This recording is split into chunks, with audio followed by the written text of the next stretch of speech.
Hi guys, আবারও চলে এলাম আমি শেফালিদির রান্নাঘরে। সবাইকে স্বাগত জানিয়ে আজকে রেসিপি শুরু করছি। আজকে দেখুন বন্ধুরা, অনুষ্ঠান বাড়ির মতন আমি ঝুরি ঝুরি আলু ভাজা তৈরি করব। তার জন্য এখানে 500 গ্রাম আলু এরকম সরু সরু করে প্রথমে আলুটাকে ছাল ছাড়িয়ে নিয়েছি। ছাল ছাড়িয়ে এরকম সরু সরু করে বটি দিয়ে কেটে নিয়েছি। এই দেখুন, আর 4 থেকে 5 বার কিন্তু জল পাল্টে পাল্টে আলুগুলোকে ভালো করে পরিষ্কার করে ধুয়ে নিয়েছি। এখানে কিন্তু কোনো রকম মশলা মাখাবো না, জাস্ট শুধু আলুটাকে পরিষ্কার করে ধুয়ে নিতে হবে। 4-5 বার ভালো করে জল পাল্টে কিন্তু ধুয়ে নিতে হবে, আর খেতেও কিন্তু খুব সুন্দর লাগবে। আর যত আলুটা কম ধোয়া হবে, আলুটা কিন্তু খুব তাড়াতাড়ি নরম হয়ে যায়। তার জন্য আলুটা কিন্তু ভালো করে ধুয়ে নিতে হবে। আর যতটা পরিমাণ সরু করে কাটা যায়, এই দেখুন বন্ধুরা, আমি এরকম সরু সরু করে কেটে নিয়েছি। এই যে প্রত্যেকটা আলু, এখানে 500 গ্রাম আলু হয়েছে। 500 গ্রাম আলু দেখুন এক প্লেটের মতন হয়ে গেছে। আলুটা একদম সরু সরু করে কেটে নিয়েছি।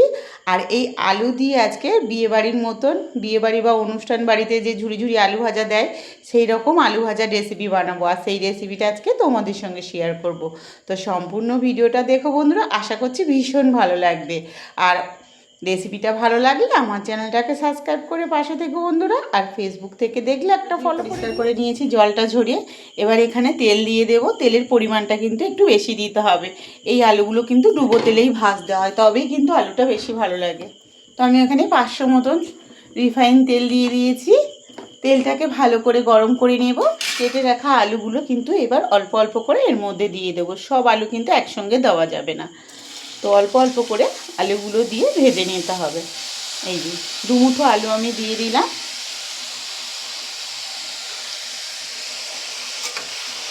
এখানে কিন্তু কোনো রকম মশলা দেওয়ার দরকার নেই বন্ধুরা, জাস্ট আলুগুলোকে জল ঝরিয়েই কিন্তু ভেজে নেবেন।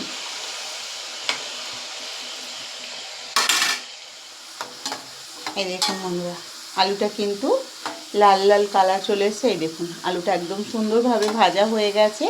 এবার কিন্তু আমি তেল ঝরিয়ে আলুটাকে নামিয়ে নেব। এই দেখুন বন্ধুরা, একদম তেলটা ঝরিয়ে আঁচটাকে কমিয়ে দেব, দিয়ে তেলটা ঝরিয়ে একটা প্লেটে আমি তুলে নেব। এই দেখুন অল্প করে একটু বিট লবণটা দিয়ে মাখিয়ে নেব আলু ভাজাটা।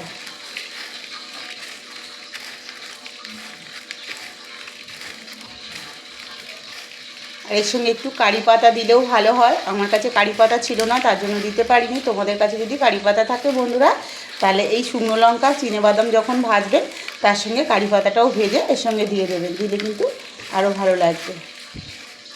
না থাকলে কোনো অসুবিধা নেই। এই দেখুন, এই ঝুরি ঝুরি আলু ভাজাটা এমনিই খেতে খুব সুন্দর লাগে।